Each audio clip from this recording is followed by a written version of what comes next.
Chal.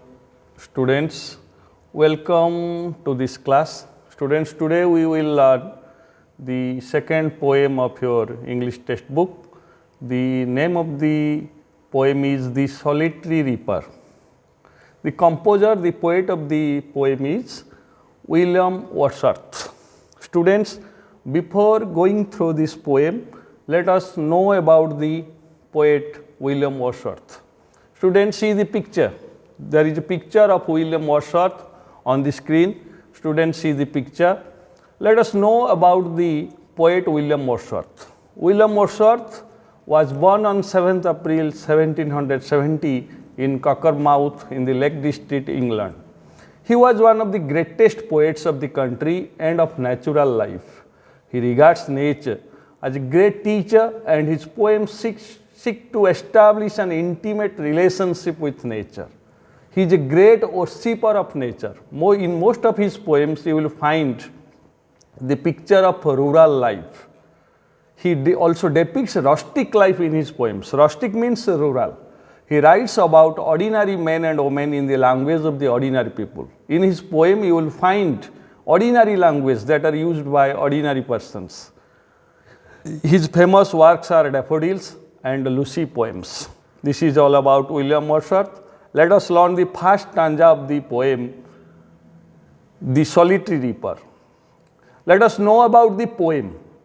What is the poem about? In the poem, The Solitary Reaper, Wordsworth depicts a Scottish girl. Scottish girl means a girl from Scotland that is alone in the fields working and singing her melodious song. Once the poet William Wordsworth sees a girl, a Scottish girl, singing and working in her field.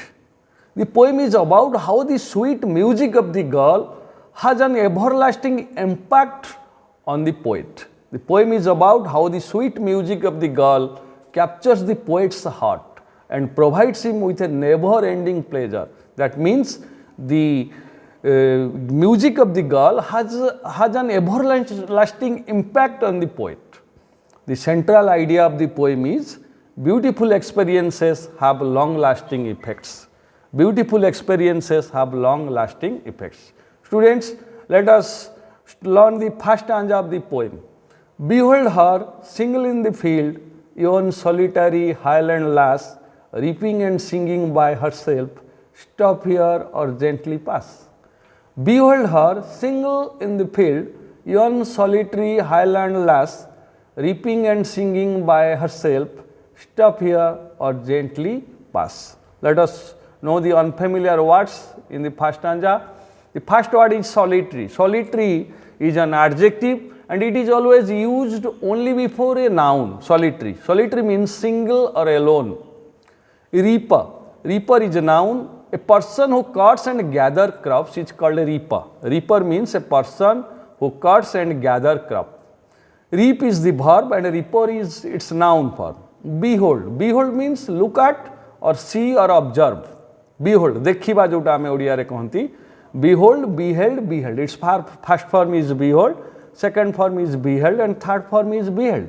You can see the picture of a solitary girl on the screen. देखो, what is the girl doing? The girl is reaping corn. The girl is reaping corn. The girl is cutting the corn and binding them. Here is the picture of a solitary girl. Let us know the other unfamiliar words. Another word is yon. Yon means that, over there or that. Highland. Highland means mountain regions or hilly areas. You can see the picture on the screen. That is the picture of a highland. This is the picture of a hilly area. This is the picture of a mountain regions. Lass. Lass means a young girl. A young girl is called lass. Young girl. And a young boy is called lad. L-A-D, lad. Lad is a young boy and lass is a young girl. Gently. Gently means slowly and quietly. Slowly and quietly. Pass means move or go. Pass. Let us know the summary of the first stanza. What is the summary? Once the poet sees a Scottish girl. What is the Scottish girl doing? She is working and singing in his cornfield. And her voice is very sweet. Her voice is very melodious. The poet passes by the side and the poet is greatly attracted by the sweet voice of the girl. Who is greatly attracted? The poet William Wordsworth is greatly attracted by the sweet voice of the girl.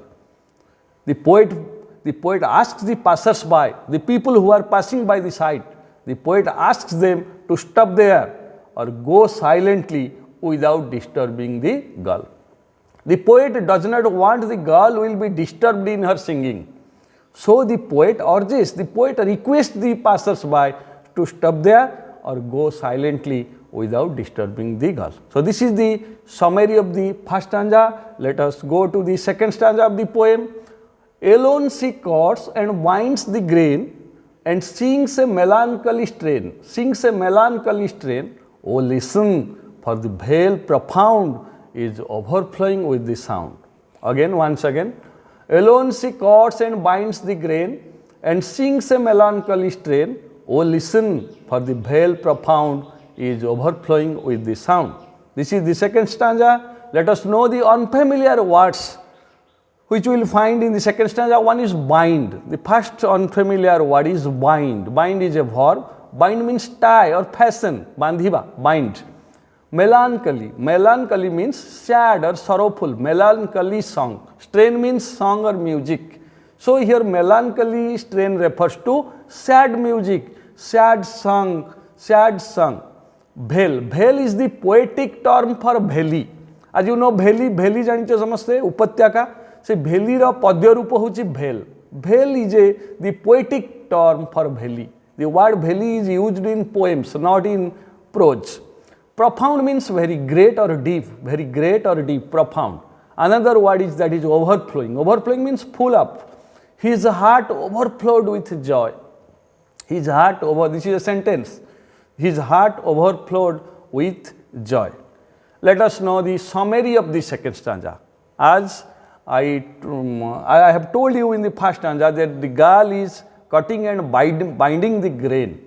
While reaping the corn, the girl is singing a sad song, a melancholy strain. And the tone of the girl is so impressive. The tone of the girl impresses the poet so much that the poet feels that the whole valley is overflowing with that enchanting music. The girl is singing a sad song with a very sweet voice. So the sweet music of the girl spreads all over the valley. The whole valley is overflowing. What does it mean? The whole valley is overflowing with the music of the girl. That means the sweet voice of the girl spreads all over the valley. That is the summary of the second stanza. Students, let us see the third stanza of the poem. No nightingale did ever chant more welcome notes to weary bands of travelers in some saddy hunt among Arabian sands. Once again, no nightingale did ever chant more welcome notes to weary bands of travelers in some saddy hunt among Arabian sands. Let us know the unfamiliar words. Nightingale. You can see the picture. There are pictures of nightingale on the screen. Nightingale means a small, brown, beautiful singing bird. As you know, in India, cuckoo is a singing bird. Nightingale is also a singing bird. Because here is the picture of a black nightingale and here is the picture of a brown nightingale. These are the nightingales. The voices of the nightingales are very sweet, are very enchanting and very impressive. So another word is chant. Chant means chant or sing, chant or sing. Next is welcome notes. Welcome notes means entertaining, pleasing music. The music which entertains us are called welcome notes. Another word is weary. Weary means tired, exhaustive, weary. Bands of travelers, group of travelers. Saddy hunt. Saddy hunts means sad, its adjective form is saddy. Haunt means the place which is frequently visited.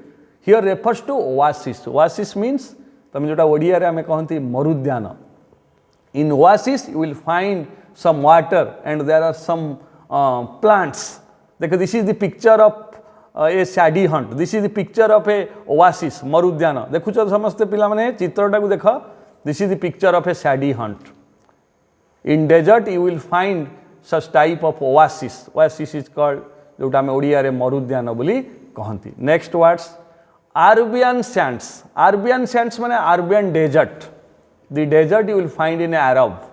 Sahara desert, Arabian desert. See the picture of desert. Sands means a large area of sand. Bistirna baluka rashi ko ame sands boli kahanti. Sands. Here the picture of Arabian sands, Arabian desert. How the travelers are traveling on the back of the camel in the Arabian desert. A desert, very hot climate, immense heat, immense hot you will feel, because the travelers are traveling in the Arabian desert on the back of the camels. These are the unfamiliar words that we will find in the third stanza. Let us know the summary. As you know, the tired travelers in the Arabian desert. In the Arabian desert, the travelers get tired because of the immense heat in the desert. So when they become tired, they take rest in the shady oasis. They take rest. And at that time, the sweet voice of the nightingale eases their weariness, lessens their weariness, and soothes their sorrows. The sweet voice of the nightingale lessens their weariness. तांकर क्लांति को दूर कर दिए. से जो विश्राम नौ थांती से जो छाईरे से समय जतरे नाइटिंगेल टिके मधुर स्वर रे गाए, their weariness are lessened and soothes their sorrows. The poet realizes the voice of the girl is more melodious and sweeter than the voice of the nightingale. That means the voice of the nightingale surpasses, so the voice of the girl surpasses the sweet voice of the nightingale. The voice of the nightingale is so sweet. It lessens the weariness of the travelers. It lessens the soothes their sorrows. But the poet realizes the voice of the girl surpasses the sweet voice of the nightingale. That means the poet realizes the voice of the girl is more melodious and sweeter than the voice of the nightingale. So, in the third stanza, the poet compares the voice of the girl with the voice of the nightingale. And the poet finds the voice of the girl is more melodious and is sweeter than the voice of the nightingale. Let us see the questions. First questions. Who is the poet of the poem The Solitary Reaper? The poet is William Wordsworth. The answer is William Wordsworth. Second, what is the poem about? The answer is the poem is about how the melodious song of a Scottish girl left an everlasting impact on the poet. Next question. What is the central idea of the poem? The central idea of the poem is beautiful experiences have long-lasting effects. Beautiful experiences have long-lasting effects. Whom does the poet ask to see the girl and enjoy her music? Whom does the poet ask? The poet asks the people who are passing by. जो माने से बाटे देखि जाउथिले. The poet requests them to stop there and enjoy the music. Next. Whom does the expression highland lass refer to? Highland lass. Whom does highland lass refer to? The girl who is reaping corn alone in the hilly area. As the girl is young and the girl is alone in the highland hilly area, that's why the poet calls the girl highland lass. The girl who is reaping corn alone in the hilly area is called the highland lass. Why does the poet describe her young solitary highland lass? Why? Because the young girl is reaping corn alone in the mountain region. The girl is alone in the hilly area. So the poet calls her solitary highland lass. Highland. Because the girl is reaping corn in a hilly area, mountain region. That is why the poet calls her highland lass. Next question. What is the girl doing? The girl is cutting and binding the grain while singing a song. The girl is cutting and binding. The girl is enjoying her work. So while cutting and binding, she is singing a song. Who does the poet say, stop here or gently pass? Whom does the poet say? काहाको कहउचंती जे तमे रही जाओ बोली किबा धीरे जाओ? To the passers by, to the people who are passing by the poet requests them to stop there or gently pass. Why does the poet say so? Why does the poet say the passers-by to stop or gently pass? Because the poet does not want the girl will be disturbed in her singing. So that's why the poet asks the passers-by to stop or gently pass. What sort of song is the girl singing? Sad or melancholic song. The girl is singing a sad song or melancholic song. The valley is overflowing with sound. What does it mean? It means the song of the girl spreads all over the valley. The whole valley is echoed with the sweet voice of the girl. So the valley is overflowing with sound means, it means the song of the girl spreads all over the valley. Who sings in the Arabian chants? Nightingales. Nightingale sings in the Arabian chants. Whom do they sing welcome notes for? For the weary travelers. Weary travel. Weary means tired. They sing for weary travelers because their sweet voice eases the weariness of the travelers. Next, why do the travelers become weary in the Arabian desert? Why? Because they have traveled a long path in the immense heat of the desert. As I have told you, there is immense heat in the desert. So because of the heat of the desert, the travelers get exhausted, get tired very easily. So when they listen the sweet voice of the nightingales, their weariness eases to some extent. Next, how does the sweet voice of the nightingale affect them? How does? The sweet voice of the nightingale soothes their sorrows and eases their weariness. Eases means lessens. Whose voice does the poet find sweeter and more melodious than the voice of the nightingale? Whose voice? The voice of the girl. The poet realizes the voice of the girl is more melodious. That means the voice of the girl is sweeter than the voice of the nightingale. Students, this is all about the first three stanzas of the poem, The Solitary Reaper. This is for today. Thank you, students. Thank you.